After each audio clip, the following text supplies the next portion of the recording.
نظام الدین اولیاء علیہ رحمہ کو محبوب الہی کہتے ہیں نا، ان کا واقعہ بھی علماء نے یہ لکھا ہے، صوفیاء نے، کہ ان کے شیخ حضرت بابا فرید الدین گنج شکر رحمۃ اللہ تعالی علیہ ایک دن موج میں آ گئے اور کہا کہ نظام الدین محب بنو گے یا محبوب بنو گے؟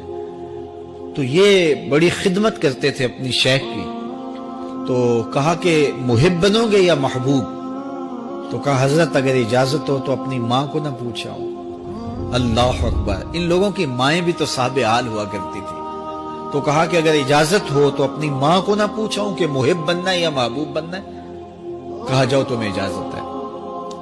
تو گھر کی طرف روانہ ہوئے، ایک آدھ دن کا سفر کیا۔ راستے میں ایک فقیر تھا مجذوب، جو راستے میں بیٹھا تھا، حالت اس کی عجیب سی تھی، تو یہ سلام کر کے گزرنے لگے تو وہ مسکرا کے بولا محب بنو گے یا محبوب؟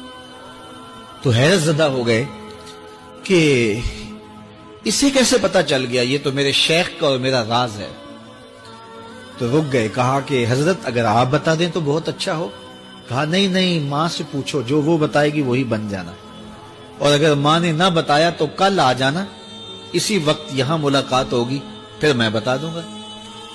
خیر چلے، رات کو پہنچے، والدہ کی خدمت میں سلام پیش کیا، پاؤں دبائے اور کہا کہ شیخ موج میں آ گئے اور کہا محب بنو گے محبوب بنو گے؟ تو میں نے کہا ماں سے پوچھ لوں۔ تو میں اماں جی آپ سے پوچھنے آیا ہوں، راستے میں یہ واقعہ بھی ہوا۔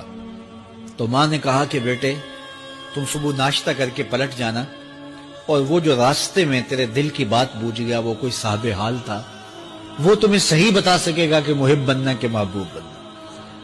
خیر یہ صبح ناشتہ کر کے ماں کے پاؤں پکڑے، اجازت طلب کی اور واپس نکلے، اور وہاں جا کے دیکھا تو کوئی فقیر نہیں ہے۔ بڑے حیرت زدہ ہوئے، دائیں بائیں سے پوچھا کہ یہاں کل ایک بابا بیٹھا تھا۔ کہا وہ تو کل کے فوت ہو گیا۔ تو کہا اس کی قبر کہاں ہے؟ کہا قبر کس نے بنانی تھی اس کی؟ وہ گندگی کے ڈھیر پہ لوگوں نے پھینک دیا۔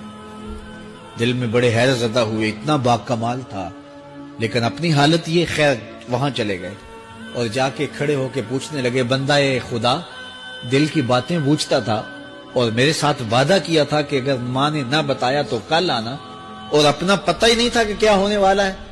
یہ بات کہی تو بابا اٹھ کے بیٹھ گیا۔ عرش فرش تے بانگا ملیاں تے مکے پہ گیا شور، بلے شاہ سا مرنا ناہی تے گور پیا کوئی ہور۔ ہاں اٹھ کے بیٹھ گیا اور کہا کہ نظام الدین محبوب بننا محب نہ بننا۔ محبوں کا یہ حال ہوتا ہے، نہ کفن ملتا ہے نہ دفن ملتا ہے، محبوب بنو گے تمہاری قبر پہ بھی میلے لگے گے۔ فَاتَّبِعُونِي يُحْبِبْكُمُ اللَّهُ، اگر حضور کی اطاعت کرو گے، حضور کی فرما برداری کرو گے تو تم محبوب بن جاؤ گے۔ جب کوئی حضور کا ہو جاتا ہے تو رب اس کو اپنا محبوب بنا لیتا ہے۔ تو حضور کی محبت خدا کی محبوبیت کا ذریعہ ہے۔